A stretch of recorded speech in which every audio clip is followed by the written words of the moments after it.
नमस्कार. संजय गांधी निराधार अनुदान योजना या योजनेअंतर्गत लाभ घेणारे जे सगळे दिव्यांग बांधव आहेत यांच्यासाठी पुन्हा एकदा राज्य शासनाने एक महत्त्वाचा निर्णय घेतलेला आहे. एक नवीन बदल जो आहे एका योजनेमध्ये केलेला आहे. आता ही योजना नक्की कोणती आहे, त्याचबरोबर जो शासन निर्णय नवीन जारी केला आहे याचा लाभ दिव्यांग बांधवांना कशा पद्धतीने मिळणार आहे, आजच्या व्हिडिओमध्ये विस्तारित माहिती जाणून घेऊयात. तत्पूर्वी नवीन असाल मराठी बिग गाईड या यूट्यूब चॅनलवर तर आत्ताच सबस्क्राईब करून घ्या. त्याचबरोबर बेल आयकॉनला सुद्धा क्लिक करा, म्हणजे सगळ्या महत्त्वाच्या अपडेट तुमच्यापर्यंत वेळेवर पोहोचतील. तर पाहू शकता जी नवीन योजना आहे दिव्यांग बांधवांसाठी सुरू करण्यात आली होती, या अगोदर सुद्धा ती अपडेट आपण दिली होती.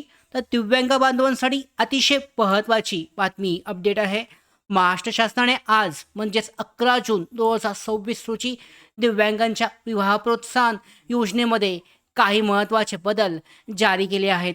आणि या नवीन नियमांमुळे अनुदान मिळण्याची प्रक्रिया आणि त्याचबरोबर रकमेचे वितरण कसे होणार हे आजपासून आपण म्हणजे आजच्या व्हिडिओमध्ये आपण जाणून घेणार आहोत. सर्वप्रथम आधी या योजनेमध्ये किती अनुदान मिळत होतं ते जाणून घेऊयात. जर विवाहामध्ये एक व्यक्ती दिव्यांग आणि दुसरी व्यक्ती अव्यंग असेल तर 1,50,000 रुपये अनुदान जे आहे हे दिलं जात होतं. तर वधू आणि वर दोघेही दिव्यांग असतील तर 2,50,000 रुपये अनुदान मिळत होतं. आता यामध्ये नवीन बदल काय झालेत विवाह प्रोत्साहन योजनेमध्ये? सर्वात महत्त्वाचा बदल म्हणजे अनुदानाच्या एकूण रकमेपैकी 25% रक्कम 3 वर्षासाठी राष्ट्रीयकृत बँकेत मुदत ठेवी म्हणजे फिक्स्ड डिपॉझिटमध्ये ठेवावी लागणार आहे. त्याचबरोबर उर्वरित 75% रक्कम मात्र पती पत्नीच्या संयुक्त बँक खात्यामध्ये थेट DBT अर्थात डायरेक्ट बेनिफिट ट्रान्सफर पद्धतीने जमा केली जाणार आहे. याशिवाय पात्र लाभार्थ्यांची यादी सदस्य सचिव निवड समितीकडून तयार केली जाईल आणि ती आयुक्त दिव्यांग सक्षमीकरण पुणे यांच्याकडे पाठवली जाईल आणि त्यानुसार निधी मंजूर करून संबंधित जिल्ह्यांना वितरित केला जाईल.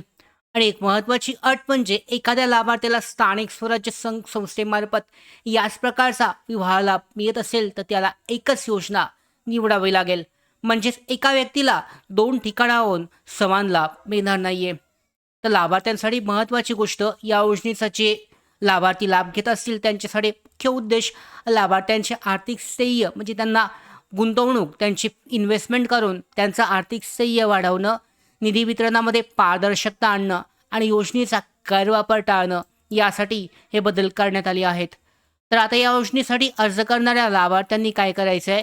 सर्वप्रथम तुमचे नाव पात्र लाभार्थी यादीमध्ये आहे का नाही ते चेक करा. पती पत्नीचे संयुक्त बँक खातं सुरू असावं आणि त्याची KYC प्रक्रिया पूर्ण केलेली असणं आवश्यक आहे. वेगवेगळे असेल तर चालणार नाही आहेत. एक कंबाईन बँक अकाउंट तुमचं असणं आवश्यक आहे. अनुदान मिळाल्यानंतरनं 25% रकमेची 3 वर्षासाठी मुदत ठेव कशी करायची याबाबत बँकेशी संपर्क साधून त्याविषयीची माहिती घेणं आवश्यक आहे. आणि जर तुम्हाला इतर कोणत्याही संस्थेकडून विवाह अनुदान मिळत असेल तर योग्य योजना निवडण्याचा निर्णयसुद्धा तुम्हाला घेणं आवश्यक आहे. महत्त्वाची गोष्ट म्हणजे ही जी योजना आहे 18 जानेवारी 2025च्या शासन निर्णय आहेत, इतर सर्व अटी पूर्वीप्रमाणेच कायम राहणार आहेत. यामध्ये फक्त सुधारणा ही जी वरची सुधारणा आहे म्हणजेच यामध्ये गुंतवणूक जी आहे करावी लागेल फिक्स्ड डिपॉझिट, हीच फक्त नवीन बदल हा करण्यात आला आहे. या शासन निर्णय मी टेलिग्राम चॅनल व्हॉट्सॲपला सुद्धा शेअर केला आहे, तुम्ही चेक करू शकता. या निर्णयाबाबत अधिक माहिती, अर्ज प्रक्रिया, आवश्यक कागदपत्रांसाठी आयुक्त दिव्यांग सक्षमीकरण कार्यालय पुणे किंवा आपल्या जिल्हा परिषद कार्यालयाशी संपर्क साधून माहिती घेऊ शकता. तर अशा पद्धतीने जी योजना होती दिव्यांग बांधवांसाठी सुरू करण्यात आली होती, दिव्यांग प्रोत्साहन योजना, यामध्ये एक नवीन बदल करण्यात आला असून यामध्ये दिव्यांग लाभार्थी जे आहेत याचा लाभ घेऊ शकतात.